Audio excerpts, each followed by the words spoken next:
Every day there is a forgetting, and every moment there is the possibility of remembering. Remembering who you truly are, awakening to your body, to the inner world and experience of being alive. Here is where you find the beauty, the joy. Here is where you free your soma. Hello, everyone, and welcome to Free Your Soma, Stories of Somatic Awakening and How to Live from the Inside Out. I have a wonderful guest with me here today. I'm so excited for this talk. Her name is Kwonyin. She is an emotional alchemy guide, a channel of pearl consciousness, vocal alchemist, and a teacher of yin. She helps those going through a deep, soulful transition who may be in an unknown, uncertain, dark space. She offers gentle guidance in the realms of catharsis and the transmutation of our shadow energies. Welcome, Kwonyin. Thank you, Amy. So honored to be here. Thanks for having me.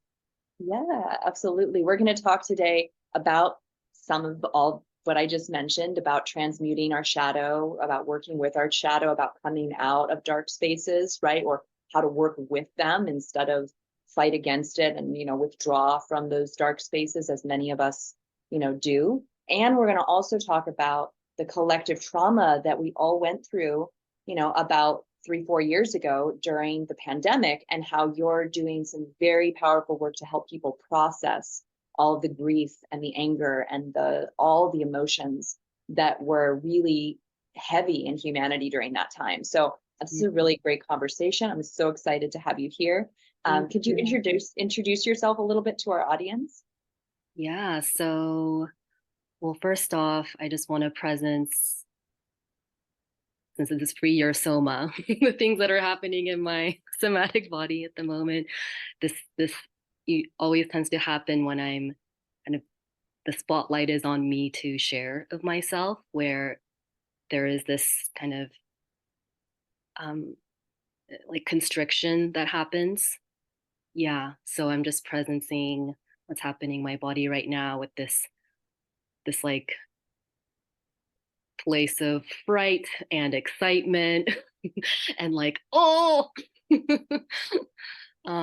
which I think is a good kind of segue to how I got into this work with shadow and emotional alchemy, which is so much about, yeah, the repression of what is really truly felt from the inner realms.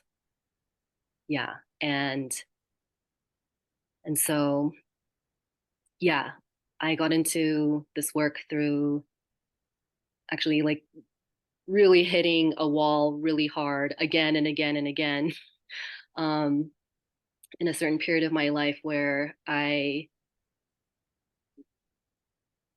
it was dawning on me like, oh, wow, I have no idea how to deal with my emotions. Um, I have no language to even describe what's happening to me, because it was just like realizing that there's a whole realm of my existence that was just like felt non-existent, because there was no way to translate my inner realm to the outer. And so at that time in my life, I was living in Berlin, going through my dark night of the soul. I was living there for a number of years in my like mid-20s through my Saturn return, and just really, really confronted with a lot of my shadows, and going through really, um, yeah, a lot of things related to me repressing myself, not knowing how to assert myself. And So you were living in Berlin. I was living in Berlin. I had just moved there as a way to kind of explore myself as an artist, and um, and just it came to be that I didn't know how to do that, even though I went there to do that. I went there to have space to explore, like, who am I? Like, what is it that I really want to do? And I knew that it was something in the creative realm. Um, but just feeling so stifled. Like I was just in such a place of creative block. Like I have all this space and freedom to do what I want. And yet that freedom was so terrifying that I just like, yeah. So that started me on an inquiry of what's going on with me that I like literally feel like I can't do the thing that I really want to do. And what is it that I want to express? And so that was my kind of entry into, okay, there's like this curiosity with the creative process, and realizing, oh, like from where I'm coming from, like my whole upbringing was always someone telling me what to do. You know, if you think about it, like school, college, even like getting a job, I was working in architecture. That's what I studied, my undergraduate design. And I realized after I kind of left that realm to realizing it's not really resonant with my path anymore, it was like, oh, what is it that I want to do? And that was my kind of quarter life crisis arriving into Berlin. Like I have all this space to figure out what's me. And that was just the most terrifying space to live in. But it was such a blessed time because we need that time to unravel all the things that you're told you should do. So I was in this big, like, deep self inquiry process of unraveling the should from like what is truly innately from me.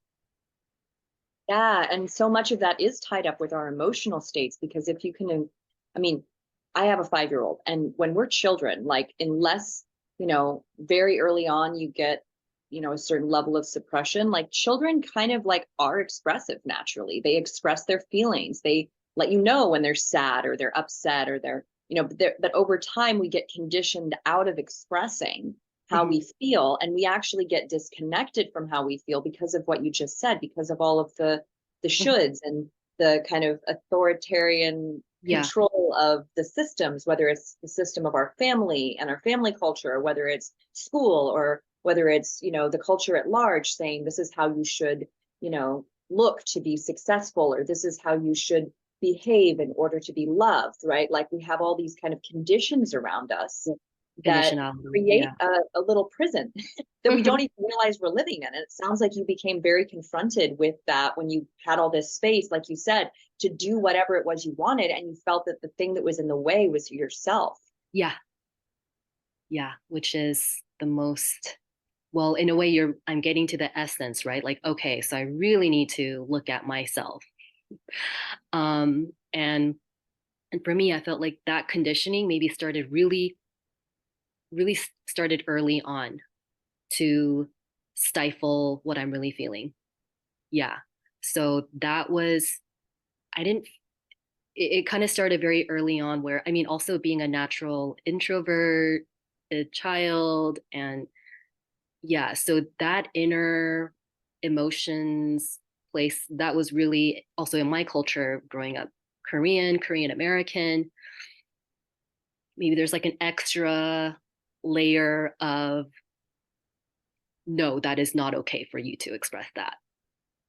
And also Yes, being especially very unpleasant sensitive. feelings. Yeah, yeah. Right? And so as especially as an empathic or like, sensitive child, very early on, you're tuning into what's not okay, what's okay, and let's just shut and silence the things that are unacceptable to mom and dad.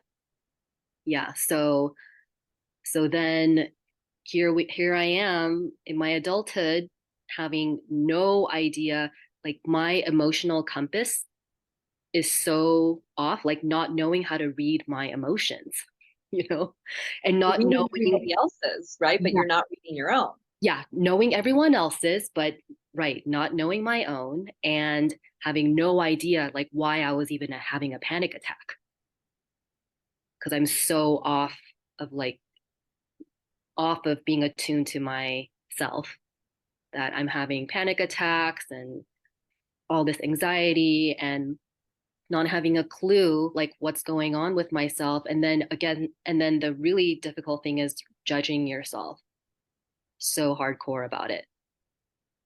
Like Yeah. that you should, once again, that you should know how you feel and you should Yeah. know how to, stop this from happening, or you should be able to control how you feel, all Yeah. that You should be content. able to control better how you feel.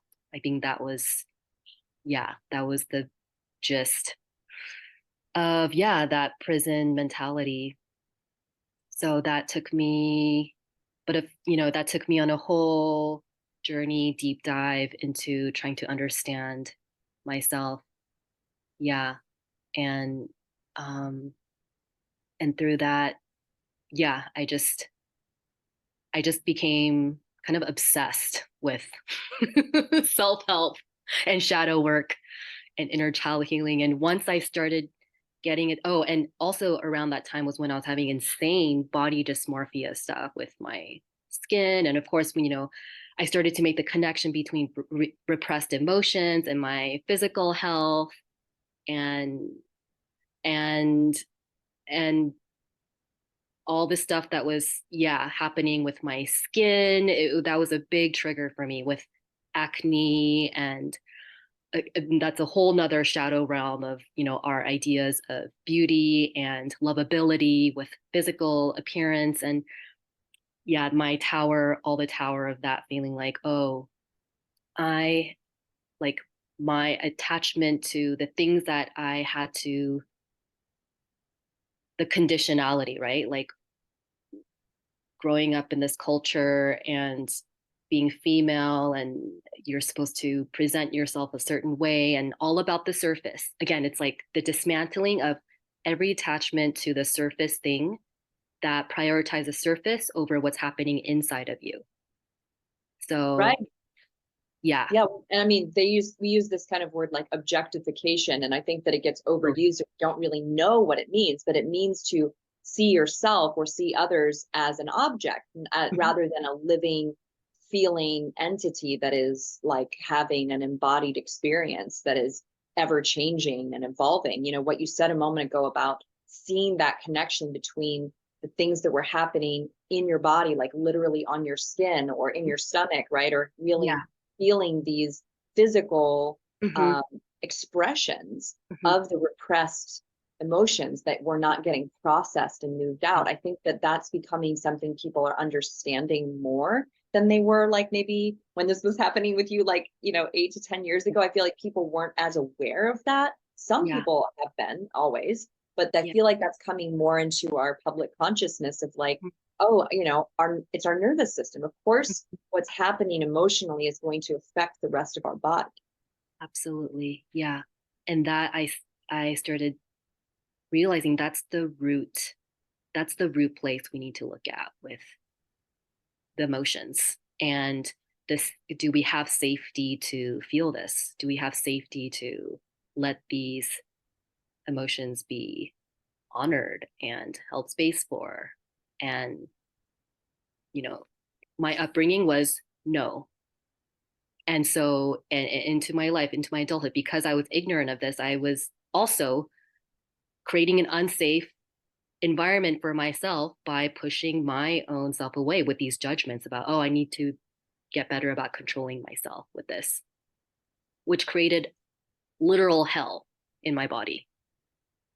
Right. Well, and what I want to ask here, which is kind of, I think, a little spicy of a question, because I'm sure it's what some people are thinking when they hear you speak like this. Well, Yeah. what happens when you let go? Because that is a scary for a lot of people in the beginning. Yeah. If they think that they have to control their feelings, what Mhm. happened when you just let go and Yeah. felt your feelings? Like, what was that Yeah. like?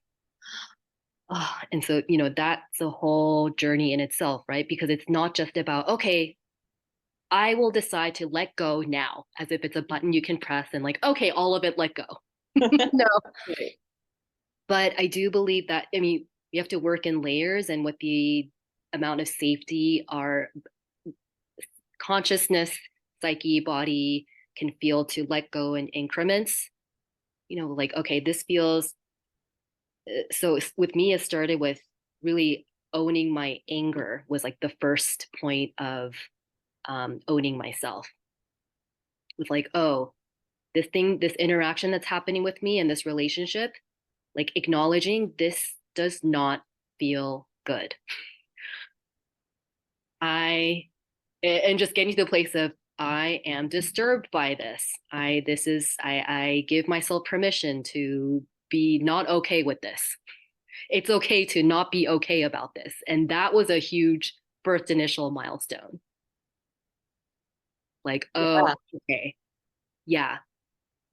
And that kind of owning of that first layer of anger, of rage, was kind of like the beginning that just kind of catalyzed the rest. Okay, so now if I can, now my anger feels a bit more safe with me. Okay, now, and then the next is like, okay, so what's underneath this anger more? And the more I started giving myself permission to like own these feeling states and explore like, okay, what is it that I'm making it mean about what happened about me that's making me angry, and just more like self inquiry and more learning about, oh, okay, like there are these patterns that I hold about myself. And with this exploration, I just, each time it's like I found like diving in to find the pearl underneath of like the irritant that's causing this like pain, this agony inside of me, like with my presence and with my allowingness to really see what it is and feel what it is, that this is creating the pearl, and it's creating this iridescent like wisdom for myself to know like this is my truth. Right. Something very valuable. Yeah. Like without this, you're, yeah, like it just can't be, you know? I mean, the alternative is, again, that realm of terror and hell, of like not having a self. And so this was all like this process of, okay, coming to know who I am through these moments of, or like encounters of distress, trigger, something angering, and to really like own that as like, this is part of, this is all like sacred information about myself, Yes. me, And myself. yeah, I've worked with this, shadow work stuff a little bit, not as, you're very knowledgeable about this on an experiential level. Like I felt that when we met each other and when you started talking about it, and just in your presence, you carry so much grace about the intensity that this can be in a person's experience, like the level of intensity that one can feel in these moments of darkness, right? In these moments that we usually want to turn away from or try to negotiate with or control. And, it's fascinating because even, there's a benefit to like naming the feeling, to being like, I am angry. This is anger, right? At the same time, like it's never just anger. Like anger is a catalyzing energy. Anger is very similar to passion. It's like, it's right there, like, just step over the line from anger and we're passionate. We want to make something different than it is. We want to change something, just like I've been exploring that sadness in its own way. Sadness is comforting in its own like weird, twisted little way. It's like kind of cozy. Yeah. Yeah. Uh-huh. Yeah. Because also when you name it, like, oh, I'm sad, as opposed to not acknowledging it, and you just kind of let me in cloud of unacknowledged, something. But when you're naming it, oh, I'm sad, then you're like, okay, well, what can I do to help myself here? What can I do to comfort myself? And then it can be this, yeah, sweet, cozy thing.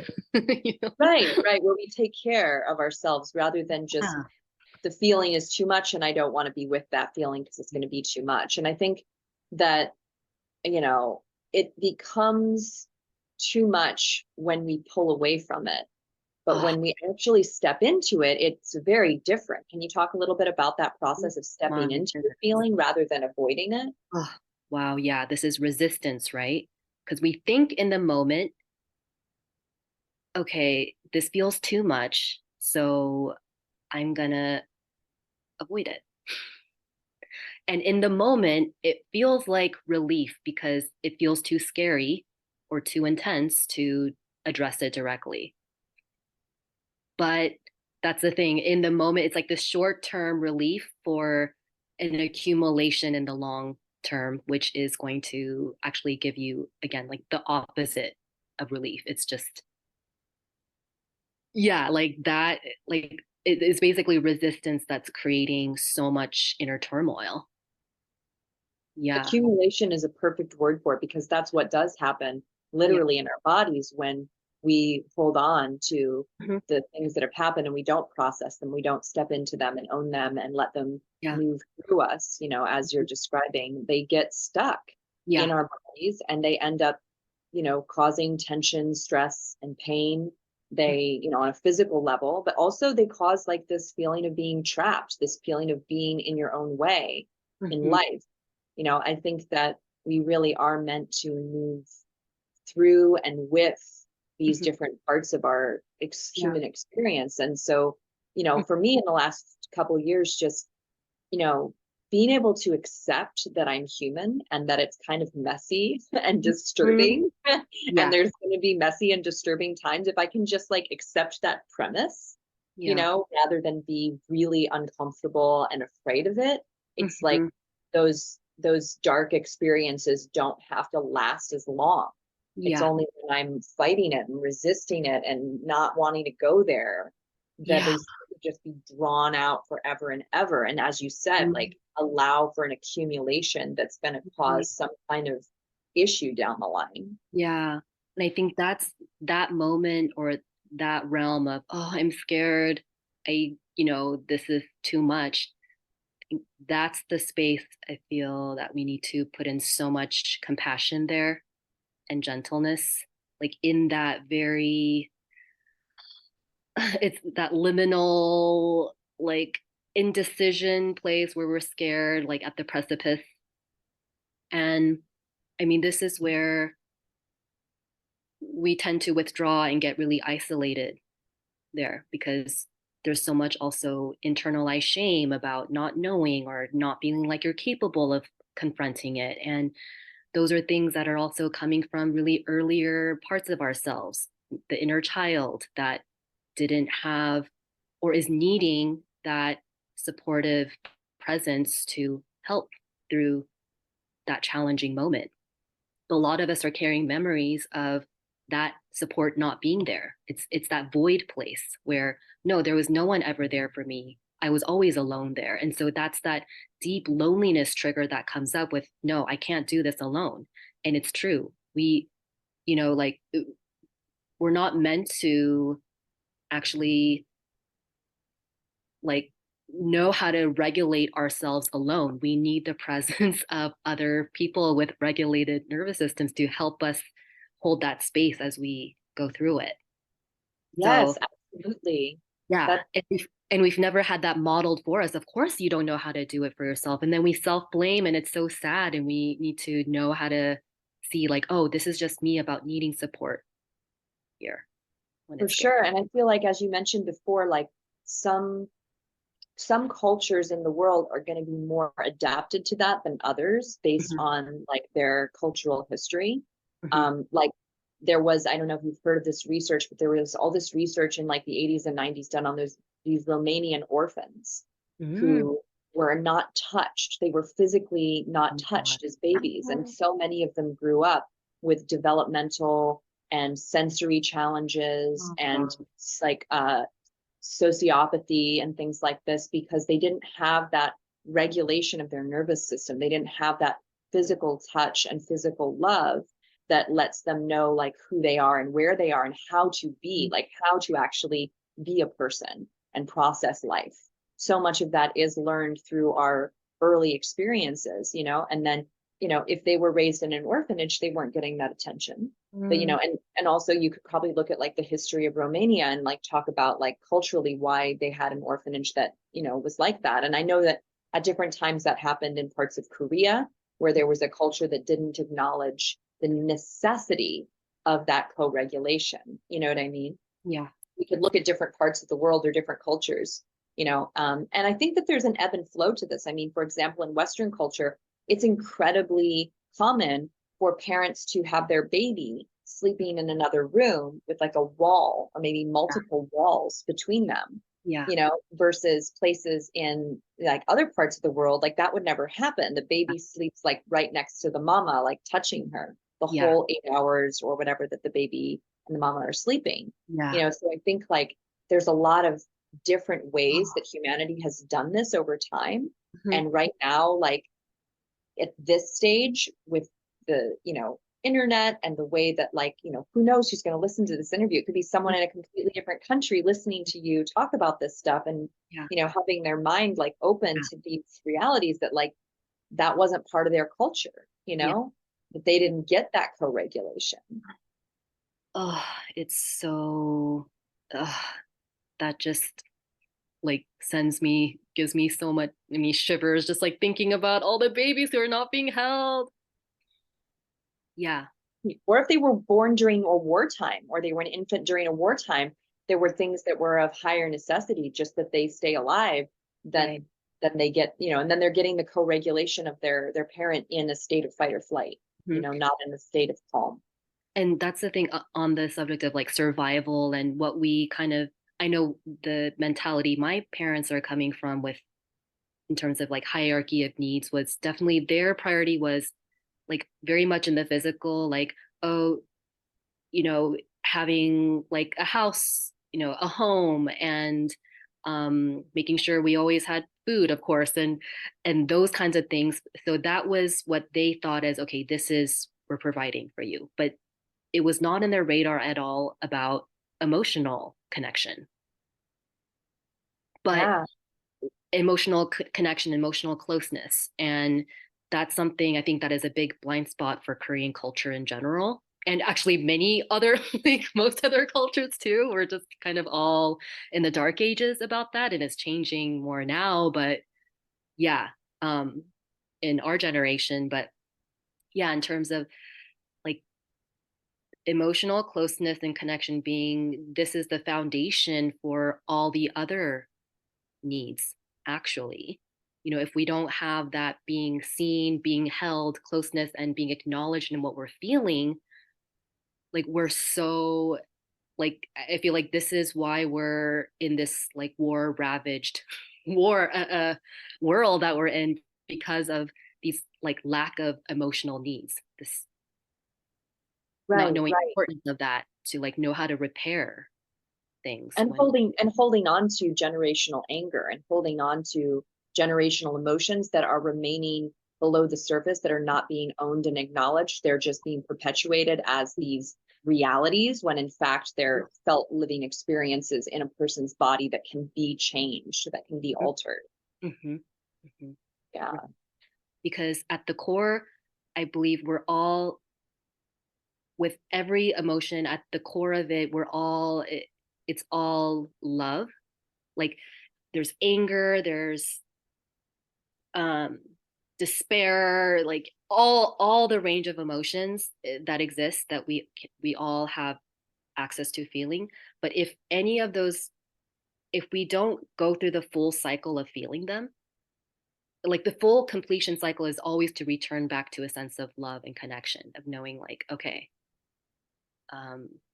I can feel this and I can be received in this, and I understand that I am connected and a part of everything and everyone else.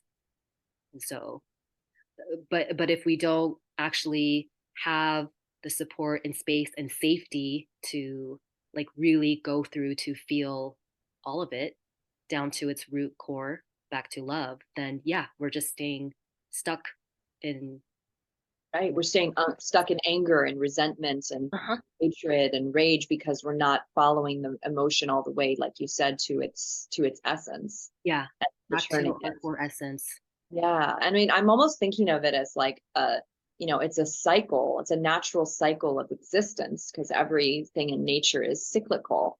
And Hmm. we're supposed to kind of come back around to the completion of love, but we're not doing that. We're No. staying over here, and then other people are staying like on the opposite side of that space. And we're both not returned to that state of love, but we think that we're against each other when really we're just on this cycle together, but Yeah. neither of us have completed the cycle and Hmm. come back to what really, what's the real reason why we want to fight over land or why we want to fight over the death of our loved ones is because we want to be alive, because the human body wants to continue to breathe and exist. Yeah. And that's because of love. Hmm. So I'm Yeah. totally with you on this. This is amazing. And like I'm thinking about, right now we're in a really challenging cycle Hmm. as humanity. And in some ways, I feel like we just came out of like a cycle that, with the pandemic that was also really heavy. And then Yeah. there was like this little space, and now we're headed into like another cycle. And I feel like, some of what you've been talking about on your content is that people haven't really processed the last thing. And I mean, you can think about that in your life, like how quickly we like move on to the next relationship, Hmm. we move on to the next, situation in life without actually processing like what happened before and how it's impacting us. Can you say a little bit about that? Right. So I just literally, yes, or no, 2 days ago, we just completed our, my co-facilitator friend and I, Ari Simon and I just completed our pandemic grief school processing group. And it was, yeah, really beautiful 6 weeks we spent together with the group. All of us coming from different angles of the pandemic. But I think a unifying theme was that like the grief of the pandemic was about relationship disruption. The ways that it disrupted our connections with our friends, our family, our differing beliefs, um, values, and how, yeah, like those ruptures that went on unhealed and just and kind of sitting with, oh my God, it's still, I'm not over it. And it's kind of a huge initiation for me, for actually Ari and I to just put that on the table, like with like, we're not done. The pandemic is not done.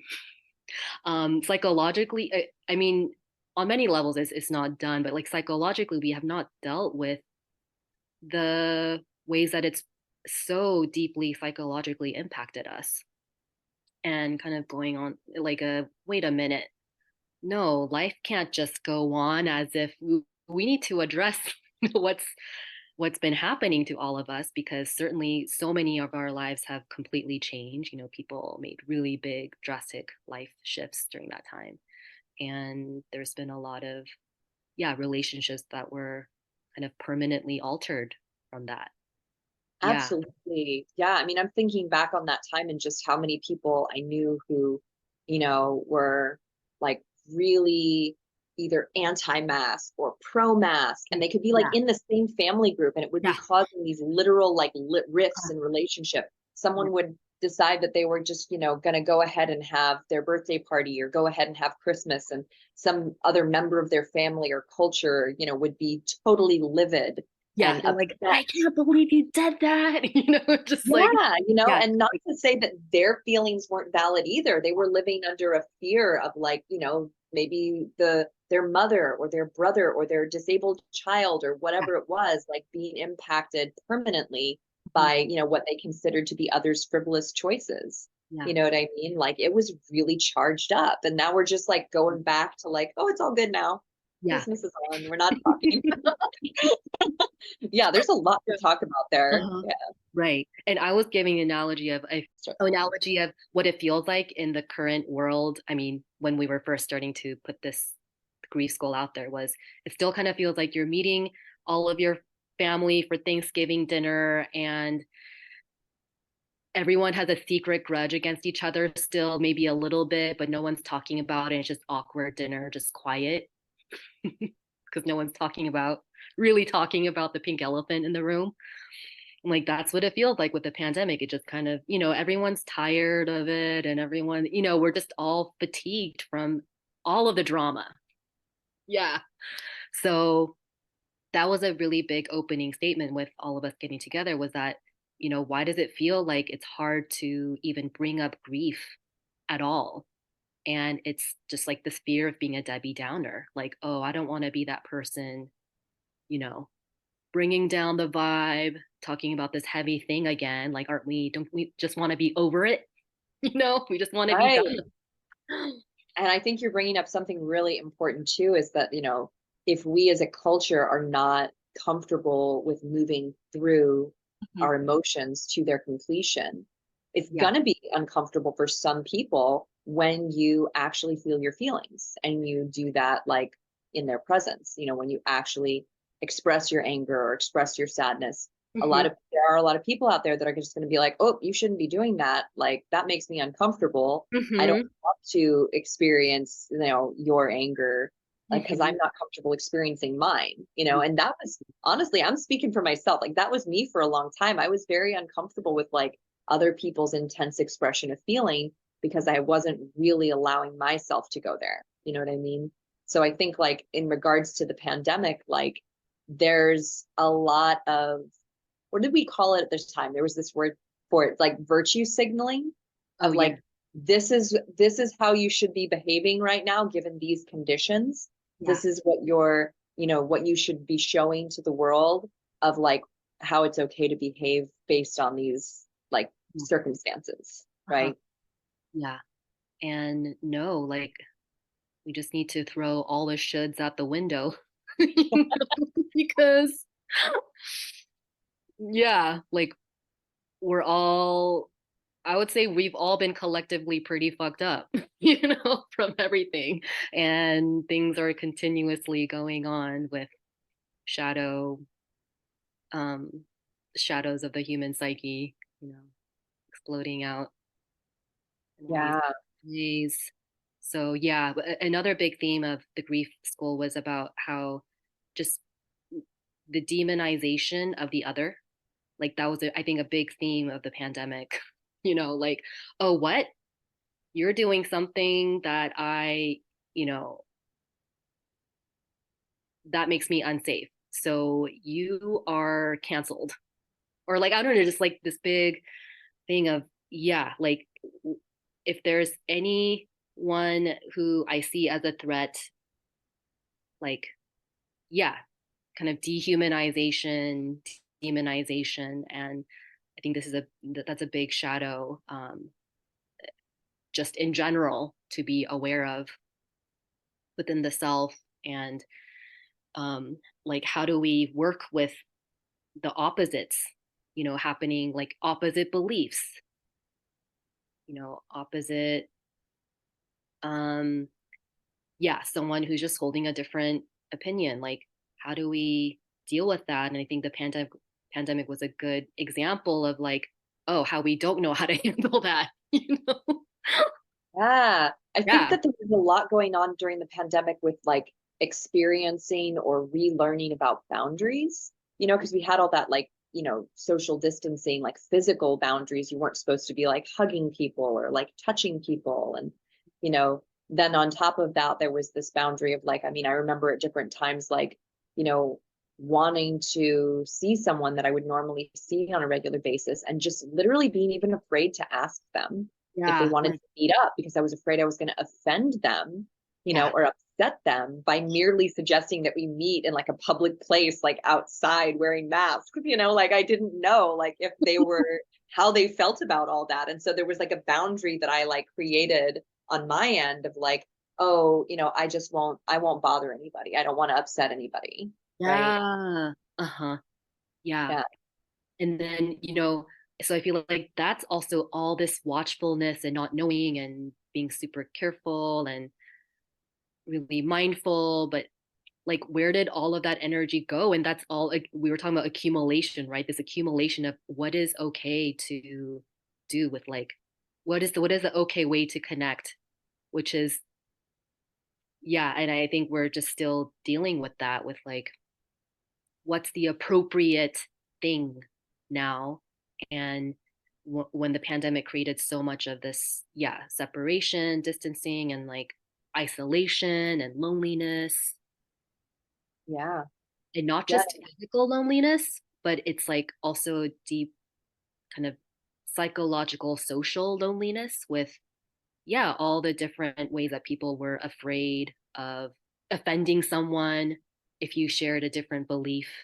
And like this internal fragmentation, it just accentuated the fragmentation of like, I don't want to do anything to offend and like become possibly a social outcast now, and Yeah. carry deep primal fear. No Absolutely. matter Such which side you were on, everyone was afraid of like, becoming an outcast. Like, oh, right. And I mean, I have, I guess you could say, like, people that are close to me on both sides of the fence, where like there would be certain circles where I actually might be a little bit afraid of walking and wearing a mask because they'd be like, "Why are you wearing a mask? Da da da da da. Are you, like you believe in this pandemic?" And then I might be in a different social circle where if I came in not wearing a mask, that was the totally wrong thing to do. yeah, yeah. So, Uh-huh. and I think a lot of people had that experience. So this experience of just trying to figure out like how to behave. And I think it goes back to that childhood experience that you were talking about early on, of being kind of disoriented and not knowing like how should I be behaving right now, like what's the right Mhm. way to do this. Yeah.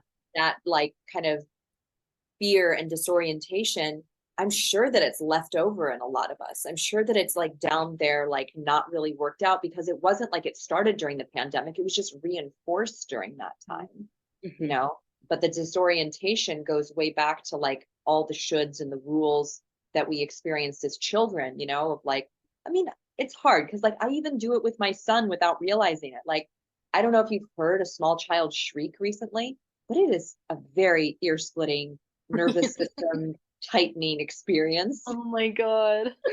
And when your small child is doing that like right in your face because they Yeah. want a cookie or something, Uh, there is a part of your human body that's just like, no, like make it stop, like stop making noise. You know what I mean? At the same time, like, how can I do that in a way that's not going to suppress him from mhm. actually expressing himself? You know what I Right. mean? Yeah. But I Uh-huh. think that there's such a deep conditioning, as we talked about before, of like, how do we express ourselves Right. and also get our needs met in other ways from Yeah. our culture, from the people in our lives, right? Mhm. Totally. Yeah. Because also in the moment that your son's shrieking, it's also like you're having a reaction, you know? So, oh my goodness. Yeah. Yeah. There's so much, I feel like, uh, of like space we need to be able to have spaciousness for ourselves, to have like our own shrieks and be able to hold space for someone else's shrieks, and like, yeah. Yeah, no, and it's a lot too, just like the the way that it can shift Mhm. even within a few moments. And I'm sure you've seen this, or experienced this, where it goes from a shriek to like crying Mhm. or nothing for a moment, like everything just vanishes for a moment and then a new emotion arises. Like, if we actually are present to these things, they're not still like we have feel like we experience them when we're stuck. They're actually like moving and changing and Mhm. shifting a little bit, right? From moment Mhm. to moment. Yeah, absolutely. And that it keeps changing and shifting when we are in that present allowingness of it. Yeah, like, okay, this is what it is now. Hmm. Yeah. I always go back to like in my, was it, yeah, second ayahuasca experience, where I feel like I really learned a lot about emotions and resistance in that journey. And yeah, just the number one download from that is do not resist. Like, whatever is coming through, whatever is arising, the lesson was like receive it, honor it, even if it's the most terrifying, horrific thing. Yeah, and I always try to keep that in mind when, yeah, there's a big wave coming. I can feel it within myself. It's like, It okay. is like I'm imagining like kind of this, well, I'm not imagining it. I'm sort of experiencing it in this moment a little bit, but like these feelings that can come over us. Like, what is it about feeling that is so scary Mm-hmm. for some people? Like, Yeah. what do you think it is about an emotional experience that we find so daunting? Mm-hmm. It's not something that's going to last. Like, we don't stay in Yeah. a full state of anger for like even hours usually. You know what I mean? It's something that's short lived, but we're so afraid to like feel it fully. What is that fear about? What is that resistance about? Well, I think there's like shame and guilt associated with it. That's what's making it hard. That's the resistance, right? That's the little blocker inside that says, no, I can't go there. Um, because and then that's where the exploration of like, what am I making it this mean when this is present in my body, when this is present in my mind? And what you'd usually find is, oh, there's a correlation that was made in yourself about when I feel this, mom will disapprove of me, or this will get me into trouble somehow. Um, this is something really something really unattractive, really something ugly, unwanted. It's like a undesirable thing, and when this undesirable thing, when you show that, then you will be, and then it usually comes down to at the core, it's like I will be rejected.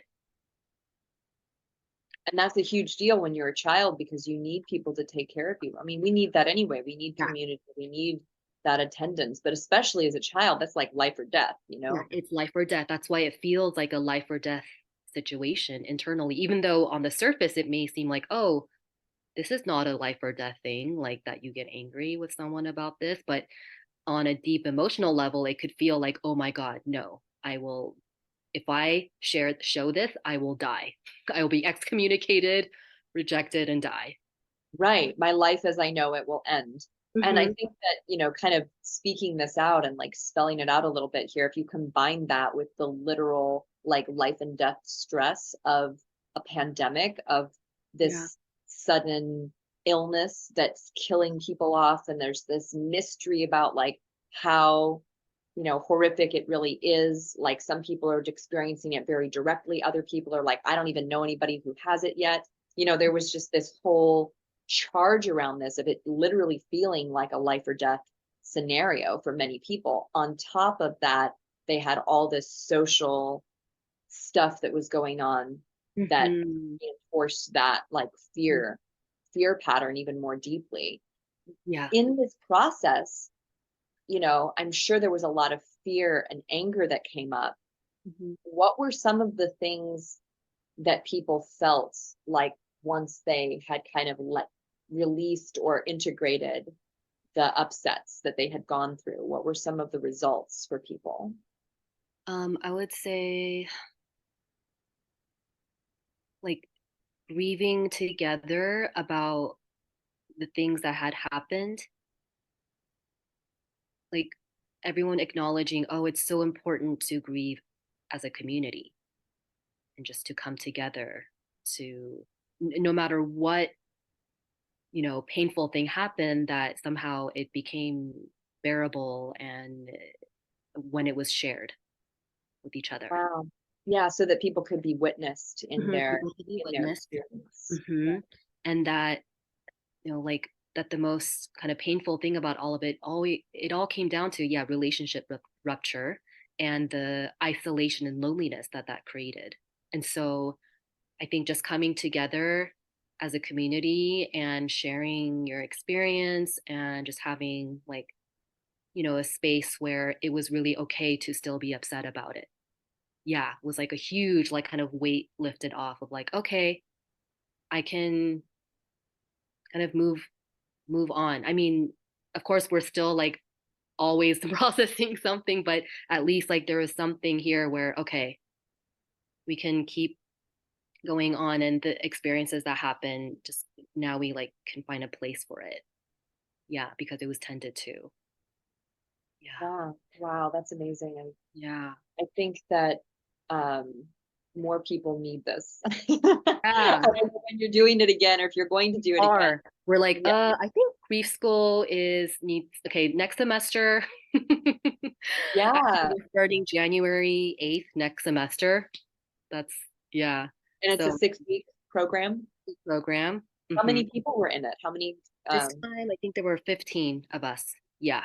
That's a good size. Good size. Yeah. Yeah. Yeah. Were you able to split people into like little groups, or were you always all together? We were together, but we also had grief buddy pairing systems. So in between classes, you could connect with, yeah, your grief buddy to check in with each other.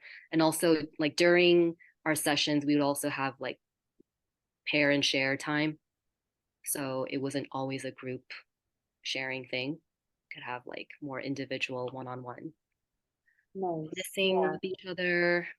Yeah, yeah, Interesting, because I mean, I just think how all these griefs are connected, like that when the pandemic happened, like, yes, like babies and small children were absolutely affected, but like, you know, people who have been around, for a while and seen other kinds of catastrophes were also impacted because it triggered them. It triggered them from like the war that they had survived in like, the 70s or whatever it was, like got triggered like really intensely in people. hmm.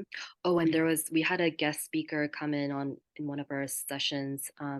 She's someone who works for the school district of Hemet, in the I think junior high school, and she was sharing with us just what she's been seeing with all the kids in school, where there's just this huge spike in like drug use and drug selling, and there's all this like, I mean, coming back after the pandemic to schools was just a very it wasn't well done to like integrate back. And I think it was just really good for her to share because it was an example of like a microcosm of everything everyone was feeling too, where like we didn't have space to process the grief of everything that happened. And we can't just expect to just go back to business as normal or as usual. And all these kids were just completely like so many of them feeling anxious, depressed. Their main coping mechanism that's available to them is drugs for more, just to more like repress what's going on. And suddenly they're faced with, coming back to school and like not feeling ready, all this pressure now with like exams and social anxiety. I think, And it highlights the challenge with both of these systems in a way. Like the system that we created during the pandemic that had this, intense kind of like fear mongering, lots of isolation, and yeah, then in juxtaposition to like the pressure of a, educational institution. yeah, Like I can see how in some ways there would be some kids who, while they may be like starved for their social interaction, like actually appreciated the space that was outside of those rigorous like deadlines and things like this that children face. Like there was this simultaneous like, bit of freedom at the yeah, same time with isolation during the pandemic, and then stepping back into the structure with all this pressure, and the saving grace being that you got to see your friends. You know what I right, mean? right, Is a yeah, really strange dynamic that kind of highlights like the things that maybe aren't as, I don't know, functional about our like institutions of learning, yeah, when it comes to like what children actually need, yeah. right? I mean, it was just a microcosm kind of like the way that our culture and society in general deals with trauma or like crisis, which is okay, this happened. Okay, let's just brush it under the rug and keep, like not having any, again, like no space for safety to process what happened. I think it's amazing that Yeah. she drew a correlation between that experience uh, and the increase in drug use, because I think yeah. some people wouldn't have Mhm. necessarily noticed that there Right. was a Yeah. relationship between that. And that's so important because we get to see that there was an actual event that occurred, and it's not just these bad kids or something like that. Exactly. But the thing is that now with the rise of drug use, she's saying that now the teachers and the principals, and now there's this, again, this like war happening between the faculty and the students. So now, like the demonization of drug use and saying, oh, look at all these problem kids. Now, when you have even more problem kids and just kind of lumping them into, oh, look at these kids who just won't behave. Yeah. And it's this issue of you were not looking at the root cause of why are these kids so out of it. Right. Why are they trying to escape? Why are they trying to get Uh, away from their experience? yeah, and it's again like making the connection with its unprocessed grief. And I think that goes for so many people right now who are experiencing, burnout, just like so exhausted, like yeah, in this place, and then we're like, oh my God, I'm not doing well in this world. What's wrong with me? And it's like, no, it's because you're behaving exactly the way that you should be after having gone through this like whole deep traumatic experience, and we need to give ourselves that space and grace to acknowledge that. Oh, yeah. I mean, just the words that you just said just now are so incredibly comforting when someone is facing like a part of themselves that they don't understand, to just Mhm. be able to go, oh, in the context of what happened to me, this makes perfect sense. I'm exactly in the state that I'm meant to be in because of what came before this, Mhm. and we don't often like see that thread, Mhm. while we're in it. Mhm. Sometimes, I mean, that's the blessing, is when we have a facilitator, someone like you, who can be with us in our process and allow us to really see into how you're reacting makes perfect sense. Like, Mhm. in a way, like your anger, your grief, your frustration, your, Mhm. fear is totally justified given the experience that you've gone through. Because Mhm. I think that we try to make ourselves wrong a lot. We Yeah. try to deny our experience by making ourselves like, this doesn't make sense. I shouldn't be feeling this way, Mhm. right? How do I change this? How do I shift how I feel to be more pleasant or more palatable to either myself or to others, More right? productive, yeah. More productive. Yeah, there's that too. Yeah.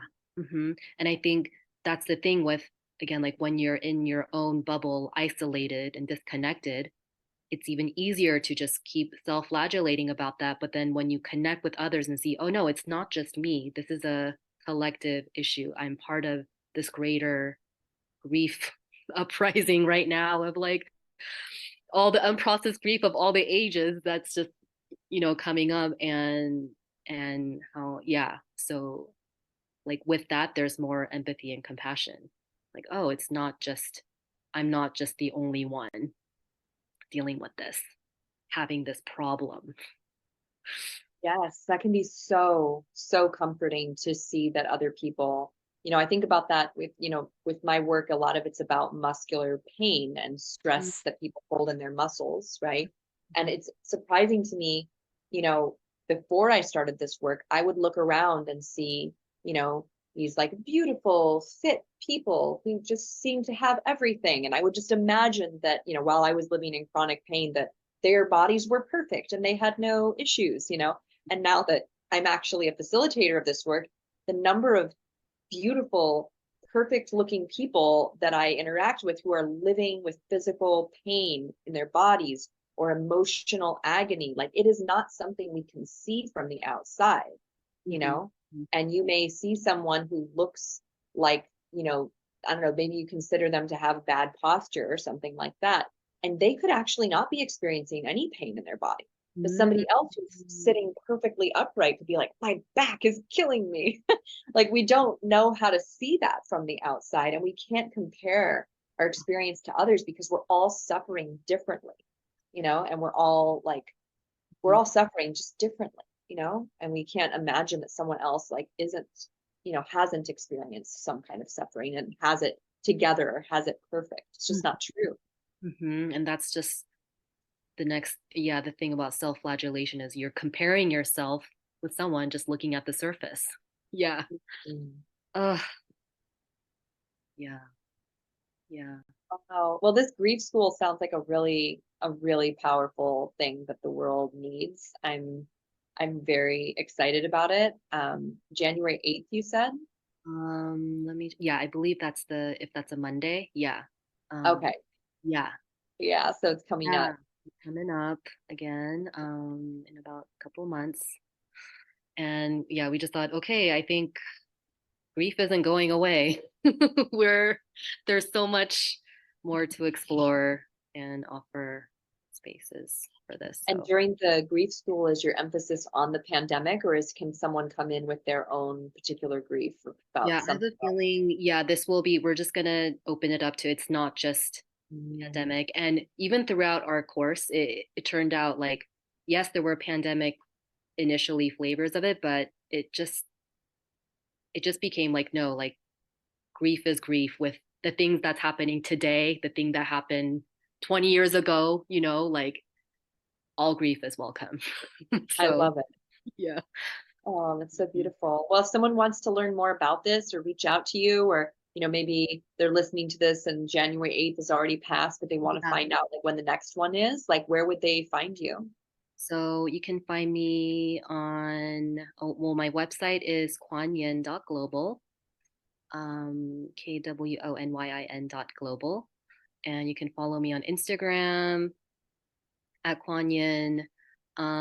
You can subscribe to my newsletter. That's a good way to kind of get introduced to some of the channelings. I'm actually starting a membership program starting this next month called Pearl, which stands for Powerful Emotional Alchemy Receiving Love. I'm just obsessed with pearls because of its symbolism with the irritant, creating, yeah, the emotional irritant creating this beautiful iridescent pearl. And in that membership, I will be offering emotional alchemy, shadow guidance, meditations, journeys each month live. So that's a good way to, yeah, get introduced and dive deeper into the work. Yeah. Oh, yes. Mhm. And tell us a little bit, I mean, we're kind of closing in on our time here, but tell us a little bit about your vocal work. Yes. So the vocal alchemy is, let's see it as um, like I'm tuning in to, I mean, in each moment, it's just kind of tuning into what is the energy of what I'm sensing in the group field, including myself. Um, and I am kind of allowing the sounds of whatever the emotions I'm tuning into to be translated into, yeah, the emotions translated into sound that I am kind of performing this cathartic activation. Yeah. And so I just actually, on 11/11 in Joshua Tree, I just had a vocal activation, alchemy performance there where, yeah, I was really, I never know what's going to come up. It's just kind of tuning into what the energy is. But I felt a lot of kind of grief sounds, wailing, um, coming through. And yeah, it's a healing experience where it's like making kind of audible and visible the unseen, the frequencies, and kind of offering my body as a channel, as a vessel to kind of transmute them through the expression. And so it's like a collective healing experience. That's incredible. I mean, I feel like that touches on like the essence of what's possible in art, which is to express the ineffable, to move that collective, experience into something, to channel it into something that can be like heard or felt or Yes. seen, right? And yeah, that's such a gift to like everyone to be able, I'm thinking about like different kind of shamanic experiences that I've had where, there's these sounds, maybe in a shamanic sound bath or things like this, where you hear this sound and it sounds maybe for a moment like laughter, and then it sounds like crying, and then there's a part of you that cries with that crying. Just like for a split second there was a part of you that laughed with that laughter, and it helps just like move out the things that are getting caught in our in our emotional and subtle body. Yes. And I feel that through sound and music, there's something there that I think can bypass our kind of mental thinking space, where it just enters, it's a more like immediate kind of primal experience of that emotion. So I feel like it's a really kind of powerful way to transform, yeah, these energies and stuck energies, stuck emotions that are within us. Yeah. Yeah, through the vocalization of it. Yeah. Excellent. Oh, that's so exciting. I look forward to attending one of your future performances. Thank you. Thank you. Well, it's been such an amazing conversation. I'm so glad that you came on today and shared this. I think it's really needed, much, much needed in the world right now, especially around grief. It will continue to be needed with the things that people are facing right now. And yeah, do you have any last words for our audience about this process, about this experience? Well, I would say maybe something on compassion about like wherever you are in your relationship with your shadow emotions, like um, to, yeah, um, really give yourself, I invite you to give yourself the space to not avoid, and to like create a gentle space for you to allow, allow, and know that, um, yeah, in the receiving of yourself, you are, you literally are transforming that hell place of like I can't to I can, um, like, and we need to be able to create that paradise first in our bodies, in the allowingness of the darkness. Yeah, the acceptance and taking it in and letting it be inside of us. Yeah. And that's a wonderful thing to end with here, the compassion of like letting that process to take place. Because I think it is a natural process, just like the processes in our bodies that want to follow through to some kind of completion. And when we get in the way, that doesn't happen. That's that stuckness that we've been talking about. And so the compassion that allows for that process to be led by our physical body, by our soma, by our consciousness and intelligence. Like, thank you. Thank you so much. Thank you. Such an honor to be here and share my story, and yeah, be in this conversation with you. Such medicine for me to connect with you. Excellent. Well, we'll look forward to chatting with you again soon. And if anyone's curious about your offerings, check the show notes, follow her on Instagram, and just learn more about this incredible process of transmutation of shadow and the really unique way that you're bringing this into the world, Kwonyin. Your specific frequency around this, I think, is really beautiful and nourishing on such a different level. Thank you. Thank you. Thank you.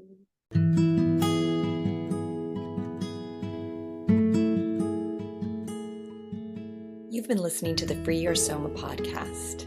To find out more information about today's guest, check the show notes.